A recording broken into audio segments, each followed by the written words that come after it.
नमस्ते दोस्तों, welcome back to my YouTube channel. आज के इस रिवीजन लेक्चर में हम एसपी का चैप्टर नंबर 2 रिवाइज करेंगे, that is sources of corporate finance. मैं पहले आपको ओवरव्यू देता हूँ इस चैप्टर में हमको क्या क्या पढ़ना है और उसके बाद हम रिवीजन स्टार्ट करेंगे। सोर्सेस ऑफ ओन्ड कैपिटल, दो पार्ट है टोटल, ठीक है। सोर्सेस ऑफ ओन्ड कैपिटल्स ये आपका पहला पार्ट है and sources of borrowed capital ये आपका इस चैप्टर का दूसरा पार्ट है। पहला जो पार्ट है वो इस लेक्चर में पूरा मैं आज कवर करूंगा। आज क्या पढ़ेंगे सर हम? शेयर्स एंड उसके रिलेटेड जो भी कंसेप्ट्स अपने को इस लेक्चर में देखने हैं एंड दूसरा रिटेन्ड अर्निंग्स। ये दो जो टॉपिक है इस लेक्चर में पढ़ाऊंगा मैं एंड नेक्स्ट लेक्चर में मैं सोर्सेस ऑफ बोरोड कैपिटल का टॉपिक उठाऊंगा, ठीक है।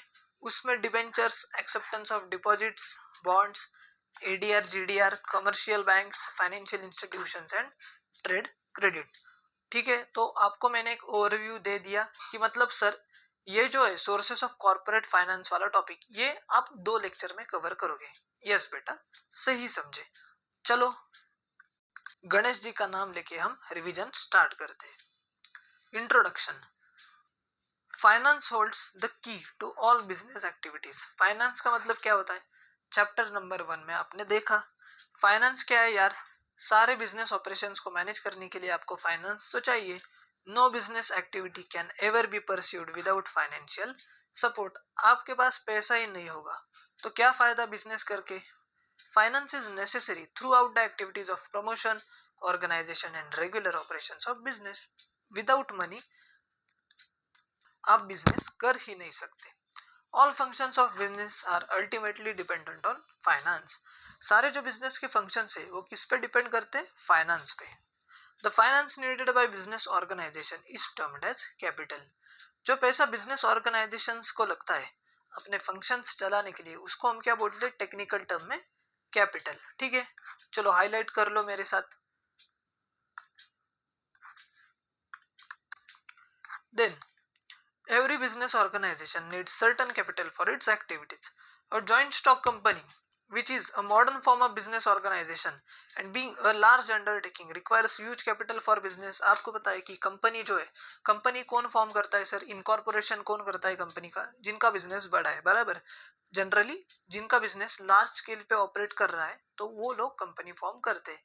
ये मॉडर्न फॉर्म ऑफ बिजनेस है, ऑब्वियसली आपको पता है कि ये recent form of business organisation है and being a large undertaking, इसको बहुत ज्यादा कैपिटल बिजनेस चलाने के लिए लगता है। दिस ह्यूज कैपिटल कलेक्शन और capital formation has specific significance in the management of joint stock company. Okay ठीक है, तो इंट्रोडक्शन जो है ना इसमें सिर्फ आप क्या ध्यान रखेगो? ये फाइनेंस, फाइनेंस जो लगता है इसको हम बोलते हैं कैपिटल, इतना ही ध्यान रखो, बाकी गया बाढ़ में। नेक्स्ट, और joint stock company collects funds from different sources, बराबर है। कंपनी के पास ऑप्शंस होते हैं डिफरेंट डिफरेंट पैसे कलेक्ट करने के। हाईलाइट कर लो sir. These various sources of finance available to business may be explained with the following chart। अभी जो फाइनेंस के सोर्सेस अवेलेबल है हमारे बिजनेस के पास, सोर्सेस का मतलब क्या होता है कि कंपनी के पास कौन से ऑप्शन है पैसा रेज करने के, इसको हम बोलते हैं सोर्सेस ऑफ फाइनेंस। तो यही आज डिस्कस करेंगे सर। आज जो पार्ट देखेंगे हम ओन्ड कैपिटल वाला हम पार्ट डिस्कस करेंगे एंड अगले लेक्चर में हम बोरोड कैपिटल वाला पार्ट डिस्कस करेंगे, ठीक है। देखो तो ओन्ड कैपिटल में दो, shares and retained earnings. Shares कौन से होते हैं आपको पता है? Equity shares and preference shares. Borrowed capital में डिबेंचर्स क्या है ये सीखेंगे, public deposits, bonds, ADR, GDR, banks, financial institutions and trade credit, ठीक है। The above sources of finance में भी एक्सटर्नल और इंटरनल। ये जो सोर्सेस ऑफ फाइनेंस आपको दिए है ना, ये इंटरनल भी हो सकते हैं या तो एक्सटर्नल हो सकते हैं। सर इंटरनल मतलब क्या? खुद के पैसे। एक्सटर्नल, एक्सटर्नल मतलब बाहर वालों के पैसे हमने बोरो किए थे, ठीक है। तो एक्सटर्नल सोर्सेस में देखो क्या एक्सप्लेनेशन दिया है अपने को। When capital is raised from outsiders, इसको हम बोलेंगे external source of finance. And internal source of finance मतलब क्या? When capital is made available from within the organization, कुछ हमने सेटिंग करके विद इन द ऑर्गेनाइजेशन ही पैसे कलेक्ट किए। सोर्सेस ऑफ ओन्ड फाइनेंस अभी वन बाय वन डिटेल में अपन डिस्कस करेंगे। The capital is raised by the company with the help of owners is called owned capital. जो capital company raise करती है मतलब कलेक्ट करती है with the help of owners, जो कंपनी के ओनर्स है वो जब पैसा बिजनेस में लगाते हैं उसको हम बोलते हैं ओन्ड कैपिटल। बराबर है। आपको पता है कि कंपनी में कौन होता है सर? शेयर होल्डर्स होते हैं। शेयर होल्डर्स मतलब क्या? जिन्होंने कंपनी के शेयर्स परचेस किए, उसके बदले उन्होंने क्या दिया है? कंपनी को पैसा दिया है। ओन्ड कैपिटल या तो ओनरशिप कैपिटल हम उसको बोलते हैं। The share holders purchase shares of the company and supply necessary capital. It is one form of owned capital. Then another form of owned capital is retained earnings. अब retained earnings का क्या मतलब होता है? अच्छे से समझो, ठीक है। It is also known as ploughing back of profits. Plough back करना मतलब क्या? री इन्वेस्टमेंट करना वो प्रॉफिट बिजनेस में, प्लग बैक करना। जो आपको पैसा मिला है वो पैसा आप फिर से री इन्वेस्ट कर रहे हो अपने बिजनेस में। इट इज री investment of profit in the business by company itself. Retained earning is an internal source of finance. ये भी हमारा इंटरनल सोर्स ऑफ फाइनेंस है, ठीक है। मैं अच्छे से आपको समझाता हूँ कि रिटेन्ड अर्निंग्स का मतलब क्या होता है। ये देखो, ये मैं हूं, आपके प्यारे सीड सर। मेरी एक कंपनी है, क्या बनाती है सर? क्रिकेट की किट बनाते हैं, ठीक है। क्रिकेट की किट बेच बेच के हमने इस साल टोटल 100 करोड़ रुपए कमाए। कितने कमाए सर? 100 करोड़ रुपए हमने कमाए। उसमें से मैंने क्या किया? ये प्रॉफिट है आपका, 100 करोड़ का क्या प्रॉफिट मैंने कमाया। उसमें से मैंने क्या किया? 20 करोड़ रुपए जो थे ना, वो 20 करोड़ मैंने साइड में रख दिए। क्यों साइड में रख दिए sir? Growth and expansion of business के लिए, फ्यूचर प्रोजेक्ट्स के लिए। तो मैंने क्या किया? प्रॉफिट का जो एक पोर्शन है वो साइड में रख दिया। क्यों? ग्रोथ के लिए, एक्सपेंशन के लिए, री इन्वेस्टमेंट के लिए बिजनेस में। इसको क्या बोलोगे आप? Retained earnings. समझ में आया क्या अभी? क्लियर है सर? आगे बढ़ेंगे, चलो done. Okay, owned capital is regarded as permanent capital. आपको पता है कि ओन्ड कैपिटल ये परमानेंट कैपिटल होता है। कैसे सर? शेयर होल्डर्स जब कंपनी में पैसे लगाते हैं उसके बदले में उनको शेयर्स मिलते हैं। तो शेयर होल्डर कंपनी के पास जाते क्या? पैसे मांगने के लिए फिर से। चलो भाई 5 साल हो गए पैसे फिर दो, 10 साल हो गए पैसे फिर दो। नहीं, एक बार इन्वेस्टमेंट किया तो आपको पैसा फिर से वापस मिलेगा नहीं। इसलिए क्या बोलते हैं? It is a permanent capital as it is returned only at the time of winding up of the company। winding up of the company का मतलब क्या होता है? कंपनी जब बंद होगी तभी आपको पैसा वापस मिलेगा। owned capital is in the form of share capital, provides initial source of capital for new company। बराबर, जब कोई बंदा नया कंपनी स्टार्ट करता है तो क्या होता है? जो कि उसका प्रमोटर है, ठीक है, प्रमोटर एंड शेयर होल्डर्स एक ही होते हैं इनिशियल, ठीक है, क्योंकि प्रमोटर ही क्या करता है? कंपनी के शेयर्स परचेस करता है और अल्टीमेटली वो कंपनी का शेयर होल्डर बन जाता है। तो इनिशियल कैपिटल कहाँ से मिलता है अपने को? शेयर कैपिटल से मिलता है, ठीक है। It is return only at the time of winding up of the company. ये बताया मैंने आपको कि owned capital in the form of share capital provides initial source of capital for new company. It can be raised any time later to satisfy additional capital needs of a company.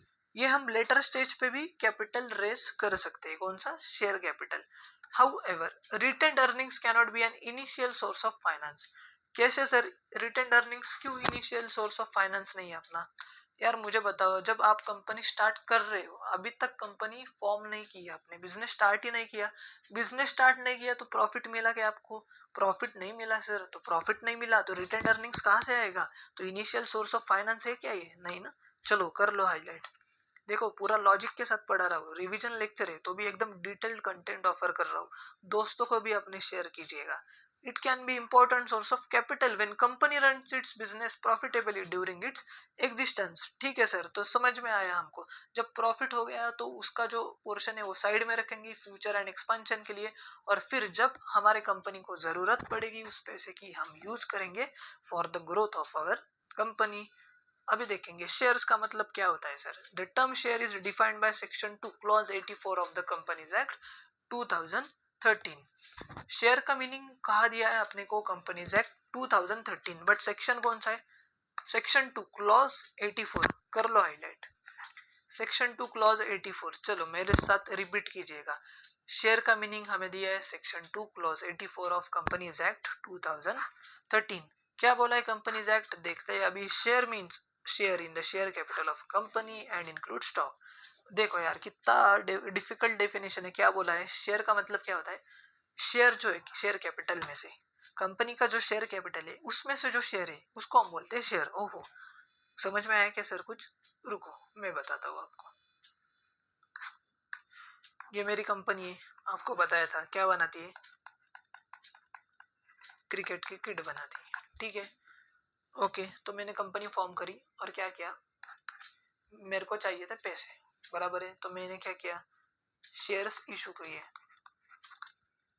और उसके बदले में क्या लूंगा, पैसा लूंगा। तो मुझे चाहिए था टोटल 1 लाख रुपीज।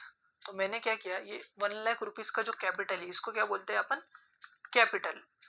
ये मैंने बहुत छोटे छोटे हिस्सों में बांट दिया, ठीक है। छोटे छोटे हिस्सों में मैंने क्या बांट दिया, मतलब इस कैपिटल के मैंने छोटे छोटे शेयर्स कर दिए। तो उसको क्या बोलेंगे सर, कैपिटल के जो आप पार्ट्स करोगे उसको हम बोलेंगे शेयर। तो समझो मैंने कर दिया 1000 रुपीज का एक शेयर। तो कितने शेयर होंगे सर, 1000 रुपीज के कितने शेयर होंगे कि वो 1 लाख रुपीज का कैपिटल होगा। चलो बताइए, 100 शेयर्स होंगे यार, बराबर। समझ में आया कैपिटल का मतलब क्या होता है, अभी शेयर का मतलब क्या होता है, दोनों समझ में आया आपको अच्छे से। चलो फिर आगे बढ़ेंगे अपन। अभी देखो ये जो शेयर की डेफिनेशन है ना, आपको 10 बार अलग अलग लैंग्वेज में एक्सप्लेन किया है इसने। देखो, share is a unit by which share capital is divided, ठीक है sir. The total capital of a company is divided into small parts, जिस स्मॉल पार्ट्स को हम शेयर बोलते हैं। देखो, the value of each part और unit is known as face value. जो शेयर 1000 रुपीज का था ना, उसको क्या बोलेंगे, शेयर की वैल्यू। शेयर की वैल्यू उसको हम बोलते हैं फेस वैल्यू ऑफ शेयर, ठीक है। अभी फेस वैल्यू क्या होता है, मार्केट वैल्यू, एंड आपका इशू प्राइस क्या होता है, ये आगे जाके हम सीखेंगे। जब हम शेयर की इनिशियल वैल्यू डिसाइड करते हैं ना, उसको हम फेस वैल्यू बोलते हैं, ऐसे आप ध्यान में रखिएगा। A person can purchase any number of shares as he wishes. मेरे को जितने नंबर ऑफ शेयर्स परचेज करने हैं मैं परचेज कर सकता हूँ, ऐसा कोई भी रिस्ट्रिक्शन नहीं है। मेरे को 100 चाहिए परचेस करूंगा, मेरे को 10 चाहिए मैं परचेस करूंगा। A person who purchases shares of a company is known as share holder of the company. आपको पता है कि जो बंदा कंपनी के शेयर्स परचेस करता है उसको हम बोलते हैं कंपनी का शेयर होल्डर। अभी हम देखेंगे कि फीचर्स क्या है शेयर के। शेयर का मीनिंग देखा क्या यार, मैं रिपीट नहीं करूंगा अभी, चलो आगे जाके वो देख लो आप। ओनरशिप, आपको पता है कि शेयर का जो ओनर होता है इसको हम बोलते हैं share holder.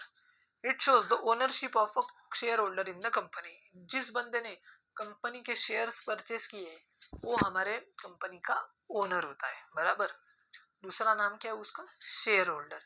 Distinctive number, unless dematerialise का मतलब क्या होता है, डिजिटल फॉर्म में जो शेयर्स होते हैं ना आजकल, आपने ग्रो ऐप का नाम सुना होगा, नहीं तो हमारा ज़ेरोधा है। तो आप क्या करते हो, डिजिटली शेयर्स परचेस करते हो। तो अगर आपके पास डिजिटल शेयर्स नहीं, मतलब फिजिकल फॉर्म में शेयर्स है, तो हर शेयर का एक डिस्टिंक्ट नंबर होता है। क्यों होता है सर डिस्टिंक्ट नंबर, आइडेंटिफिकेशन के लिए, आइडेंटिफाई करने के लिए। मतलब ऐसा नंबर 1, नंबर 2, नंबर 3, नंबर 4 ऐसा नंबर होता है। किसमें होता है सर नंबर, शेयर सर्टिफिकेट पे आपके नंबर होता है शेयर का। ओके, तो ठीक है, 3 पॉइंट्स क्या क्या हो गए आपने। सबसे पहले मीनिंग देखा, देन ओनरशिप, उसके बाद सर तीसरा पॉइंट क्या, distinctive number. Next point, evidence of title. Share certificate is issued by company under its common seal.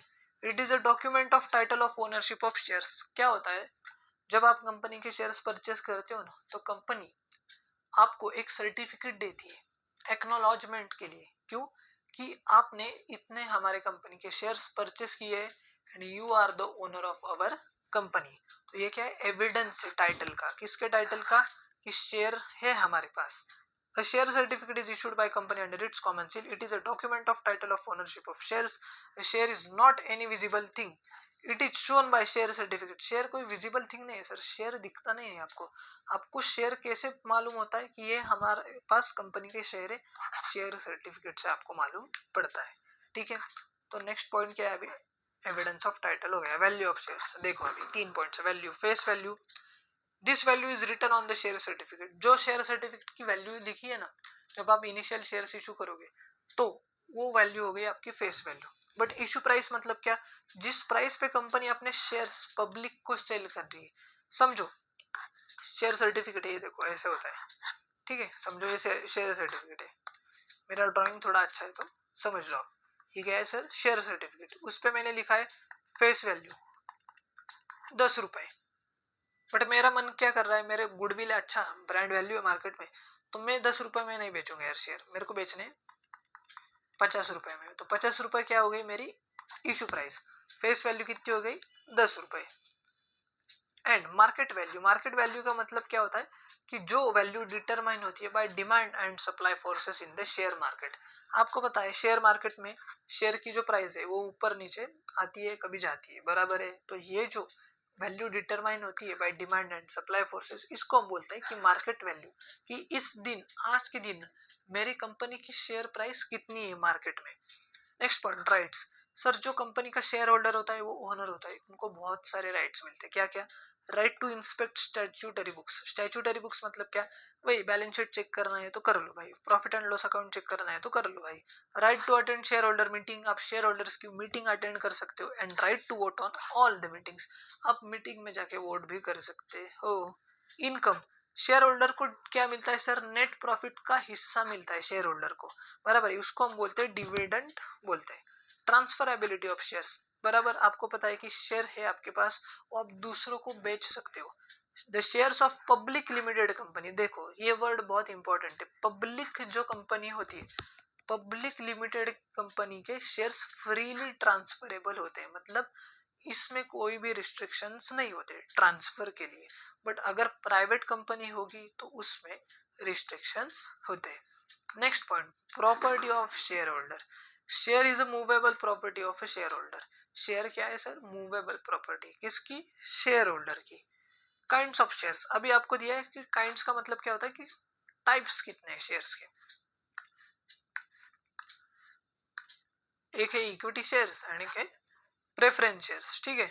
तो देखो इक्विटी शेयर्स में आपको क्या क्या दिया है, equity shares with voting rights and equity shares with differential voting rights. Equity shares with voting rights मतलब क्या, नॉर्मल वोटिंग राइट है, वन शेयर वन वोट।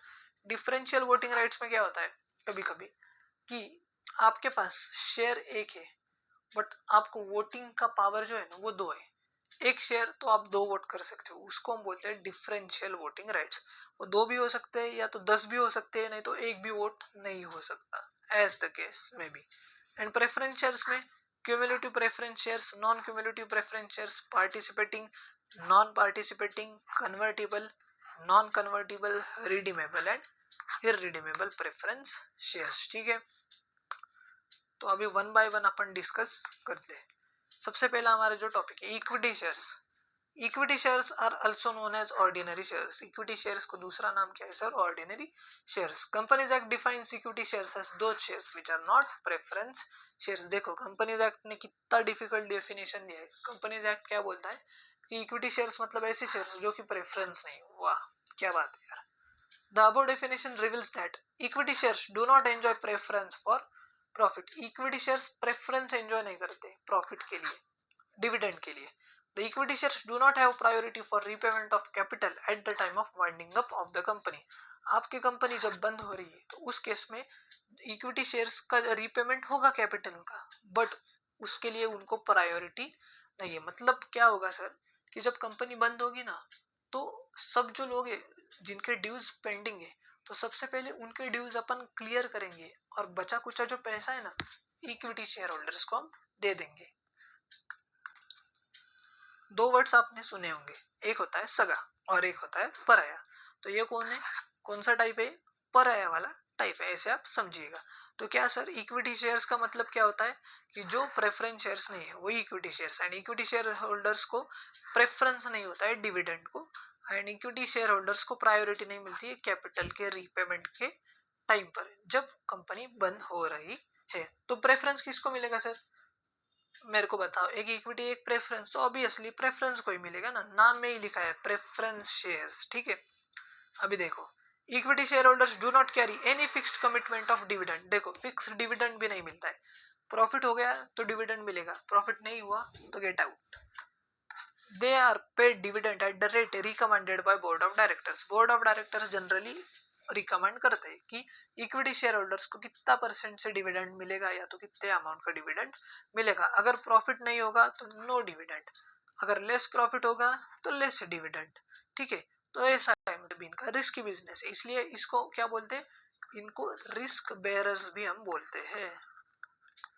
क्या बोलते हैं, लिख लो नोट्स में, रिस्क बेयरर्स भी हम बोलते हैं इक्विटी शेयर होल्डर्स को। देखो यहाँ पे लिखा है। देन फीचर्स, अभी क्या है, परमानेंट कैपिटल है। आपको पता है कि इक्विटी शेयर होल्डर ने कंपनी को पैसा दिया तो वो पैसे मांग सकते हैं क्या फिर से? नहीं सर।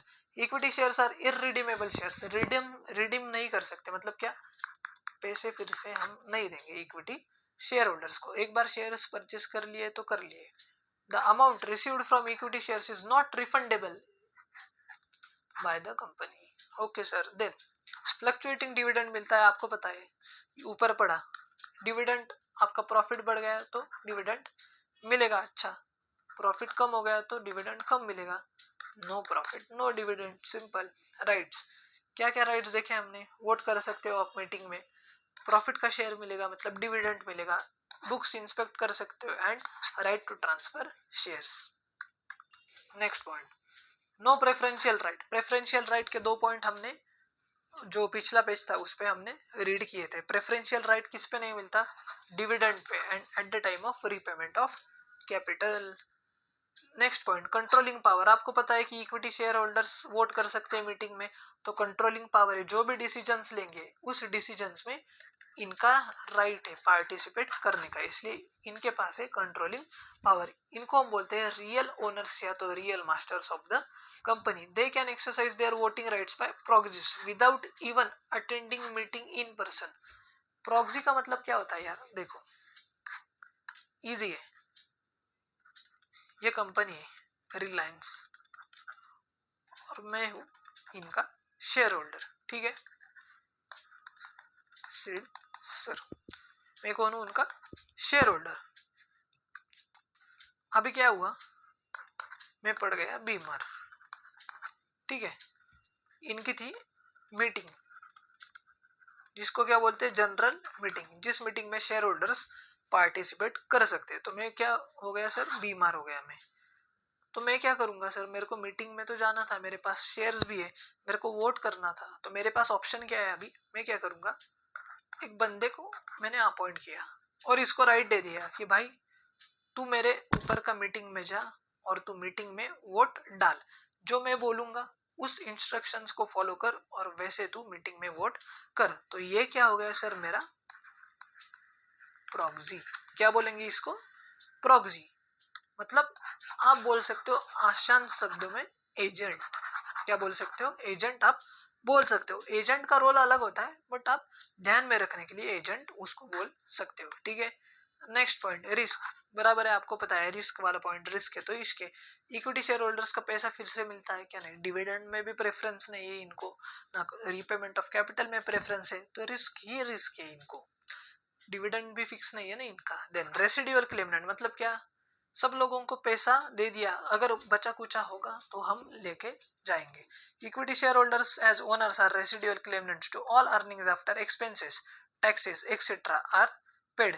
सब टैक्सेस एंड एक्सपेंसेस पेमेंट करने के बाद अगर कुछ बचा होगा पैसा तो हम वो घर पे लेके जाएंगे। नो चार्ज ऑन असेट, मतलब क्या बोला है, सिक्योरिटी मिलती है क्या इक्विटी शेयर होल्डर्स को, जैसे डिबेंचर्स को मिलती है कि डिबेंचर होल्डर्स को, जब डिबेंचर होल्डर्स डिबेंचर्स परचेस करते हैं तो कंपनी क्या करती है कि डिबेंचर होल्डर्स को एक सिक्योरिटी प्रोवाइड करती है।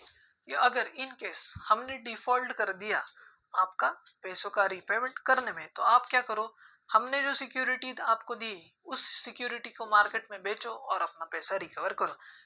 इस पे सिक्योरिटी होती है क्या, नहीं। नो चार्ज ऑन असेट, मतलब असेट पे कोई भी चार्ज नहीं होता जैसे डिबेंचर्स के केस में होता है।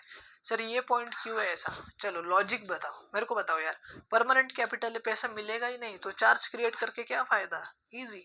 बोनस इशू मिलता है, बोनस इशू मतलब क्या, फोकट में शेयर्स मिलते हैं। जो शेयर होल्डर होता है ना कंपनी का, कंपनी क्या करती है, कंपनी फोकट में शेयर्स दे देती है उनको, उसको बोलते हैं हम बोनस इशू। कहाँ से देती है, जो हमने रिटेन्ड अर्निंग्स पढ़ा ना उससे वो देती है। राइट्स इशू, राइट्स इशू मतलब क्या, जो शेयर्स फोकट में देती थी ना, वो फोकट में नहीं देती थी, वो डिस्काउंटेड प्राइस पे देती है। किसको? जो कंपनी के शेयर होल्डर्स है उनको, उसको हम बोलते हैं राइट्स इशू। कि आपको हम राइट दे रहे हैं, क्यों? क्योंकि आप हमारे कंपनी के एग्जिस्टिंग शेयर होल्डर हो, हमको शेयर्स इशू करने, आप ले लो, आपको नहीं लेना क्या, चलो फिर हम बाहर के लोगों को बेचेंगे। फेस वैल्यू का मैंने बताया आपको, मार्केट वैल्यू भी मैंने आपको बताया। कैपिटल एप्रिसिएशन मतलब क्या? समझो 120 रुपए में शेयर मैंने लिया था और आज के डेट में इसकी वैल्यू 150 रुपीज है, तो पर शेयर कितना वैल्यू बढ़ा मेरा? 30 रुपीज। इसको हम बोलते हैं कैपिटल एप्रिसिएशन। खत्म, समझ में आया? इजी था sir. Okay, next point, types of equity shares. अभी इक्विटी शेयर्स के types, equity shares with normal voting rights and differential voting rights. Normal voting rights मतलब क्या? Voting right of such equity share holders is in proportion to share holding. जितना share holding का proportion है, उसके proportion में उनको right मिलेगा voting का। 1 share 1 vote, 2 share 2 votes, 3 share 3 vote. Differential voting rights मतलब क्या? Such equity share holders shall have varying rights regarding to dividend और वोटिंग और अदरवाइज, जो मैंने आपको एग्जांपल दिया था। ठीक है, नेक्स्ट पॉइंट है हमारा preference shares. As the name indicate, these shares have certain preferential rights distinct from those attached to equity shares. इनको क्या होते हैं सर? preferential rights होते हैं। Shares which carry following preferential rights are termed as preference shares. जो shares को preferential rights मिलते हैं, following preferential rights, इसको अपन क्या बोलते हैं? preference shares मिलते हैं। देखो, preferential right मिलता है किसका? Payment of dividend during the life time of company. मतलब कंपनी को प्रॉफिट हुआ, सबसे पहले डिविडेंड प्रेफरेंस को मिलेगा और उसके बाद इक्विटी को मिलेगा। Then preferential right as to return of capital in the event of finding up of company. देखो, कंपनी बंद हो रही है तो पहले क्या करेंगे? एक्सपेंसेस वगैरह पे करेंगे, फिर प्रेफरेंस कैपिटल पे करेंगे, और अगर पैसा बचा तो इक्विटी कैपिटल का पैसा दे देंगे। तो देखो, डिविडेंड में भी प्रेफरेंस है, कैपिटल रिटर्न करेंगे उसमें भी प्रेफरेंस है, इसलिए शेयर्स का नाम है प्रेफरेंस शेयर्स।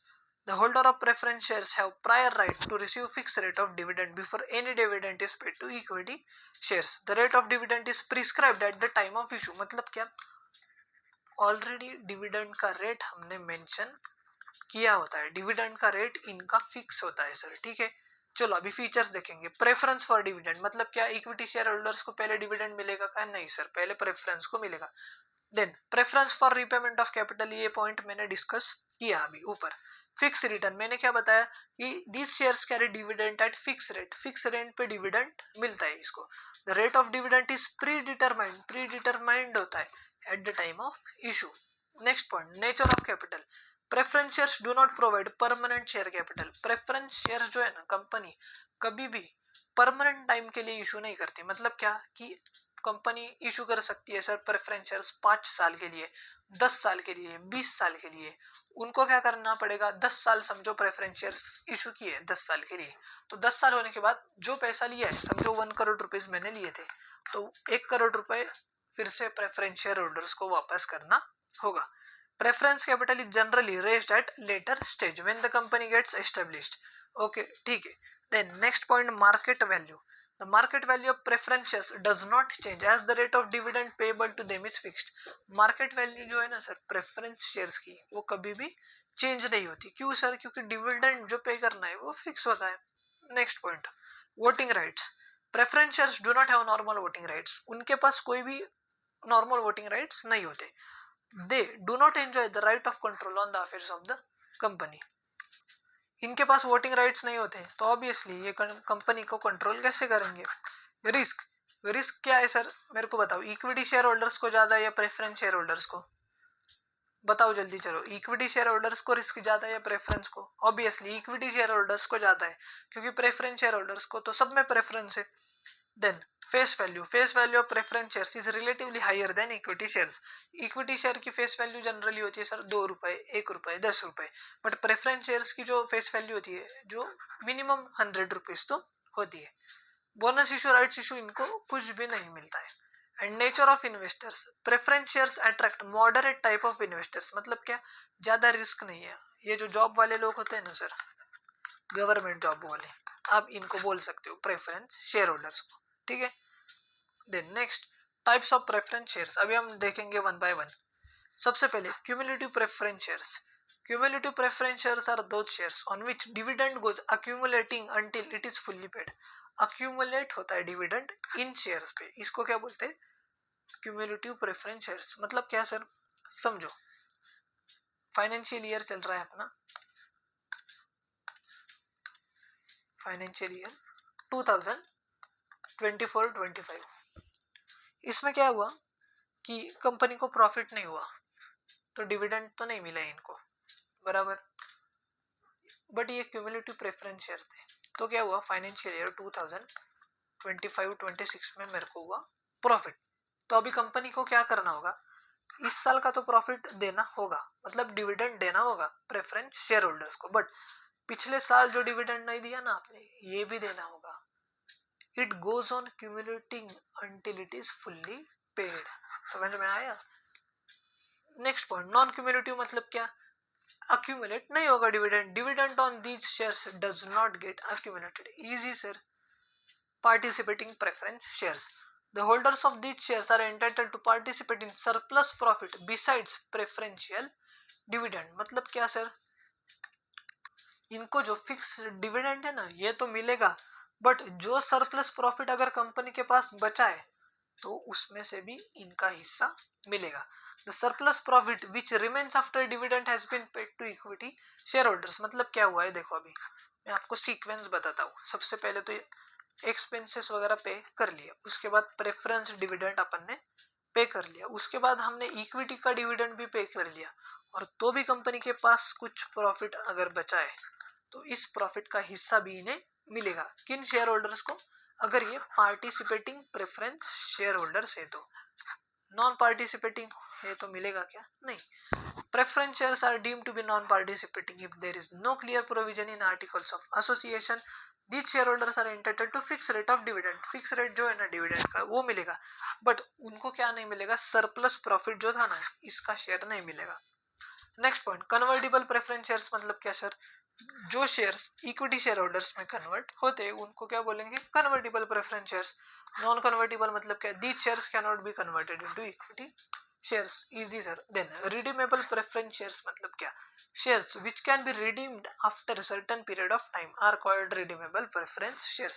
Redeem करना मतलब क्या? कंपनी क्या करती है कि प्रेफरेंस शेयर्स 10 साल के लिए अगर इशू किए तो 10 साल के बाद कंपनी प्रेफरेंस शेयर होल्डर्स को फिर से पैसा वापस दे देती है. मतलब क्या? शेयर्स रिडीम कर देती है वो, उसको हम बोलते हैं redeemable preference shares. Irredeemable preference shares मतलब क्या? Shares which are not redeemable मतलब क्या? पैसा नहीं मिलेगा प्रेफरेंस शेयर होल्डर्स को, ठीक है. कब मिलेगा? वाइंडिंग अप के टाइम मिलेगा. इसको हम बोलते हैं irredeemable preference shares. And last point आज के रिवीजन का, रिटेन्ड अर्निंग्स. रिटेन्ड अर्निंग्स का मतलब क्या था मैंने बताया जस्ट अभी. हम ये टॉपिक रीड करेंगे. Business organizations are subject to variation in earnings. It would be wise decision to keep aside a part of earning during a period of high profit. क्या बोला है? आपको जब अच्छा खासा प्रॉफिट होगा तो आप उस प्रॉफिट में से कुछ पोर्शन साइड में रखोगे. क्यों सर? क्योंकि बिजनेस ऑर्गेनाइजेशन जो है वो वेरिएशंस होते हैं अर्निंग्स में. मतलब कभी प्रॉफिट होगा, कभी लॉस होगा बिजनेस को, कभी ज्यादा प्रॉफिट होगा, कभी कम प्रॉफिट होगा, बराबर. तो उसके लिए हमारे पास प्रोविजन तो चाहिए. अगर लॉस हो गया तो पैसा कहाँ से लाएंगे? Okay. Prudent company does not distribute the entire profit. Prudent company मतलब क्या? मतलब जिस कंपनी के फ्यूचर एक्सपेक्टेशंस क्लियर है कि यस यार अगर प्रॉफिट नहीं हुआ हमको अगले साल तो भी हमारे पास जो पिछले साल का प्रॉफिट था उसका कुछ हिस्सा है, इसको हम रिटेन्ड अर्निंग्स बोलते हैं. तो ये तो पोर्शन अपने पास है तो हम अपने बिजनेस ऑपरेशंस चला सकते हैं. जैसे हम बोलते हैं ना कि बंदे को जो मतलब इसको दिमाग है या नहीं, ऐसे आप बोल सकते हो कि कंपनी जो दिमाग वाली है वो क्या करती है, पूरा प्रॉफिट अपने शेयर होल्डर्स में डिस्ट्रीब्यूट नहीं कर देती. वो पार्ट जो है ना प्रॉफिट का वो रिटेंड करती है कंपनी के पास in the form of reserve fund. These reserves are the retained earnings of the company. The sum total of retained earnings get accumulated over the years. These accumulated profits are reinvested in the business rather than distributed as dividend. तो जो accumulated profits है, accumulate किए थे जो profits मतलब क्या? हर साल जो कंपनी ने अपने प्रॉफिट का कुछ हिस्सा साइड में रख दिया था वो क्या करेगी कंपनी? री इन्वेस्टमेंट करेगी बिजनेस में. क्यों? ग्रोथ एंड एक्सपेंशन के लिए, rather than distribution as dividend. The process of accumulating corporate profits into and their utilization in business is called retained earnings. क्या है डेफिनेशन, हाईलाइट कर लो. The process of accumulating corporate profits and their utilization in business is called as retained earnings. हो गया sir खत्म. अभी हम सिर्फ डिटर्मिनेंट्स देखेंगे रिटेन्ड अर्निंग्स के. ये क्या है सर, टोटल अर्निंग्स का ही पार्ट है, बराबर है.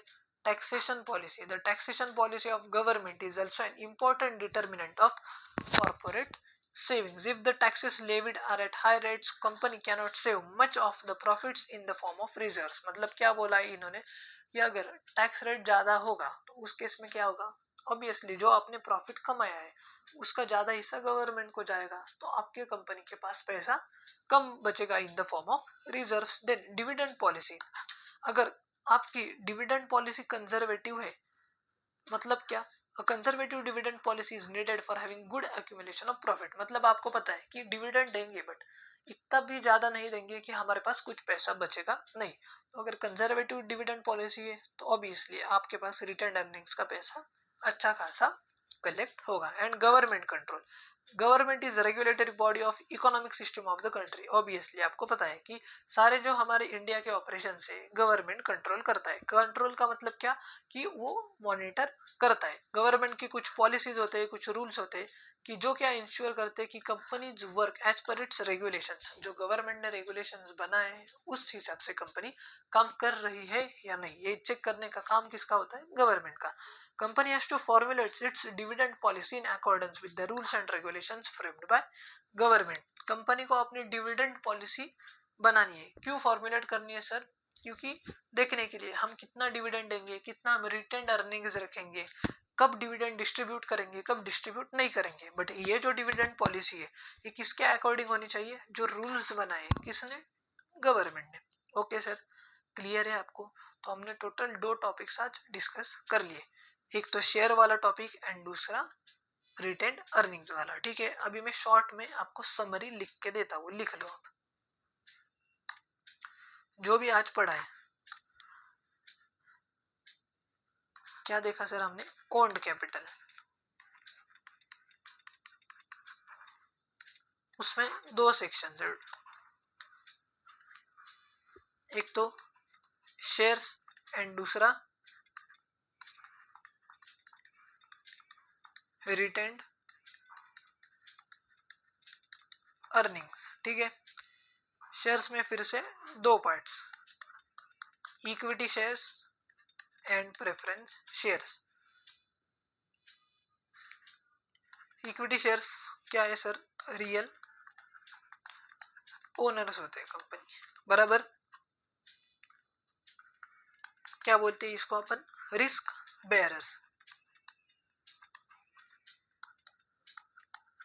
Permanent capital,